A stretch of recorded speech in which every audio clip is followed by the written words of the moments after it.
Hey everyone, welcome back to my urban homestead. We are going to make focaccia bread today, and it's going to be super special because it's going to be gluten-free. For the first time, I'm trying my hand at a gluten-free bread. I'm heading to a friend's house today and she can only do gluten-free products, and so we're going to see how it goes. Worst case scenario, if it doesn't work out, I'll just buy, some fruit salad or something to bring with me. But let's get started. I'm going to do the dry ingredients in the bowl and then we'll bring it to the mixer. I'm using King Arthur gluten-free measure for measure flour. It's a 1-to-1 ratio substitute for wheat flour. And so the recipe said that this one was the best for the focaccia.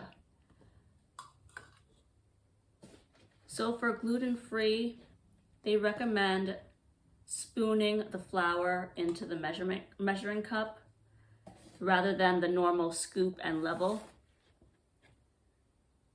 And I think as per the recipe, this was going to result in a fluffier dough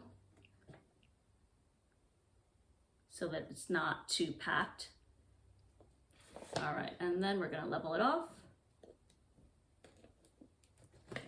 All right, we've got our cup of flour.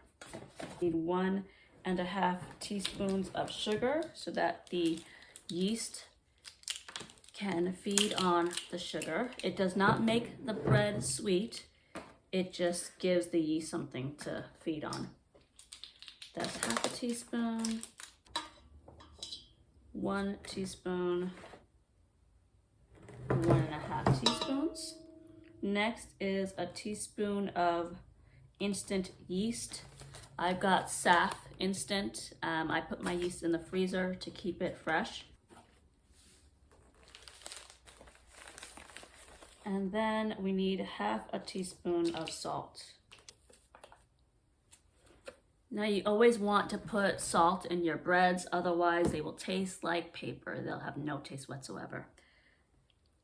The last dry ingredient is baking powder, 2 teaspoons. Now, this is not something I normally put in my yeast breads. That's one thing with gluten-free flour. You've got to put a little bit extra to make it fluff up the way that gluten flour usually does.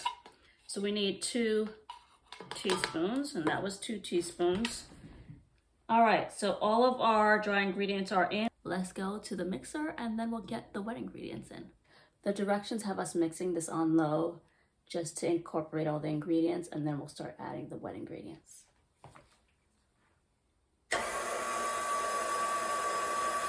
We're gonna take 3/4 cup of water and heat it up in the microwave for about 35 seconds. Now I didn't realize I wasn't recording y'all, so I microwaved water for 35 seconds. I added a teaspoon of apple cider vinegar. So I poured the water in, mixed it until it was fully incorporated, and it's sitting for 1 minute. The next step is getting olive oil in here. So we're gonna let this sit for another 20 seconds and get the olive oil in.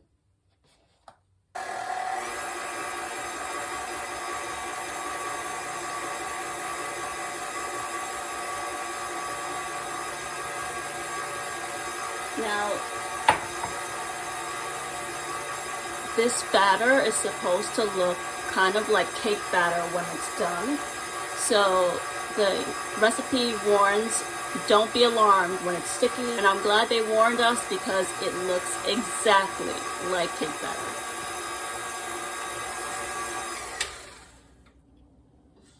And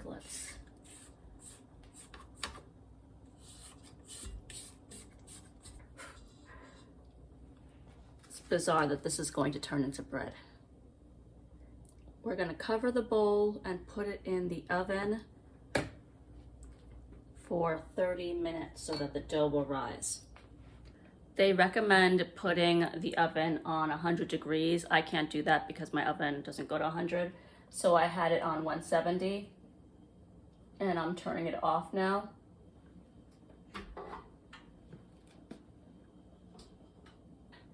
Look at this. It literally, it's like cake batter. So crazy.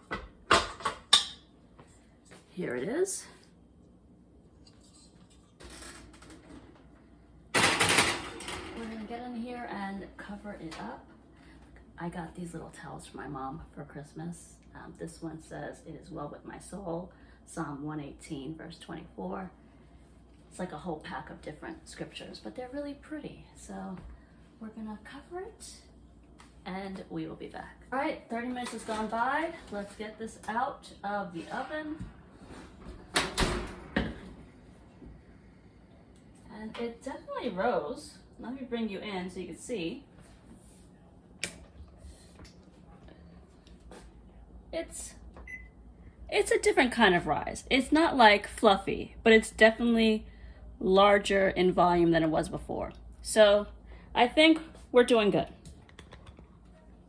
Now, the recipe calls for a glass loaf pan. I don't have one. I used to have one, don't know where it went, so we're gonna use this metal one. And I'm just going to use parchment paper. If you look closely, this is a little bit old. You can't really see it, but there's scratches over there. And it's like one of the, you know, that non-stick material. So I'd prefer for us not to eat pieces of non-stick material. We're just gonna use parchment paper. Crumb a little bit just so that it can fit easily. If you fold it over the edges, it's more likely to stay in place. I love my KitchenAid because of this handle. Oh my gosh, it's so weird, guys. I just don't see how this is gonna work, but the recipe said it would, so we will see. Oh wait, I'm supposed to put olive oil on the bottom. Eek! Take two. All right, olive oil first. And you know, it happens. You make a mistake, you just keep going. I'm gonna use the other side.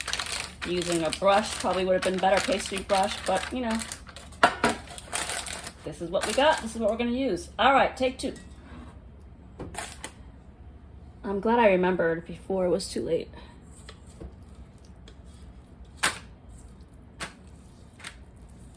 This is so bizarre.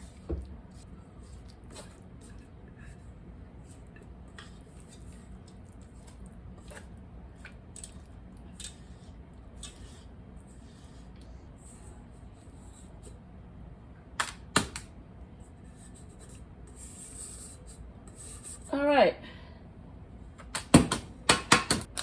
We're going to spread it across the pan. And I'm going to get some rosemary that I just went out and picked from our rosemary bush. I went ahead and washed the rosemary really well because, you know, dust and whatnot outside. And I want to make sure I dry it really well, my hands as well.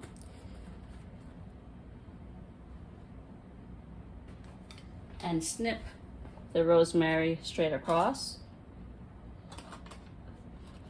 the bread. I'm making small pieces because, you know, rosemary is very strong, especially fresh rosemary. I don't want it to overpower the focaccia. I picked some newer stems from the rosemary, so it's super soft. If you have like a large rosemary plant, they get really woody. And then that's no fun to eat. All right, I think that's more than enough. Tiny bit of Italian seasoning. Probably half a teaspoon, not even. And we are supposed to put a little bit more oil on top. And dimple it in. So my hands have been washed really well with soap and water. And we're going to, oh, that feels really nice. It's warm. And last but not least, I'm going to take our salt and put large flakes of salt on that. I'm just gonna put a few turns on it. I think that is good enough. And now back into the oven. I forgot to turn the oven on. Okay, so we're gonna put the oven on at 375. That's unfortunate, because the goal is to get the oven heating up while you're working on focaccia so that it's ready to go when you're done. I forgot, so it is what it is. We are going to bake it for 33 to 35 minutes. And then that's it. So I'll come back when the oven has preheated and we're ready to go. The oven is preheated at 375, and look at the beauty of this. The goal is for it to be lovely and crusty all over the place. And we're gonna put the timer to 35 minutes. And we will come back to see how it is. And after it's done, I'm literally going right to my friend's house. So I'll be bringing nice and freshly baked bread, which I think really makes you the best guest, because everyone loves bread. So the recipe warns to not undercook it. It should be golden all over, and it's not yet golden. So I'm going to turn it around a little bit and just put it in for another maybe 5 minutes. All right, let's try it out. It's better, but I still don't think it's ready. It's a little bit browner. It's crispy, but it's not like golden brown everywhere. So 5 more minutes. All right, let's take out cooling rack.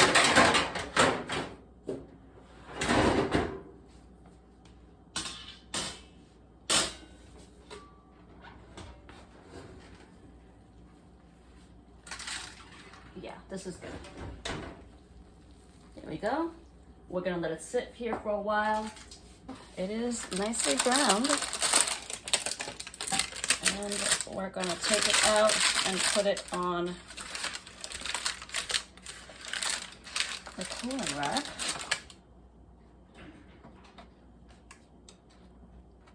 I mean, it looks good. Thank you for hanging out with me. I'm gonna go change real quick and head out. Feel free to click on the link above and watch another video I made on a no-knead bread that is a gluten recipe. So I'm branching out with gluten-free, y'all. We'll see how it goes. I'll talk to you later. Thanks so much for hanging out. Feel free to like, subscribe, share this with someone you know who needs to be baking with gluten-free bread, and see if they enjoy it as well.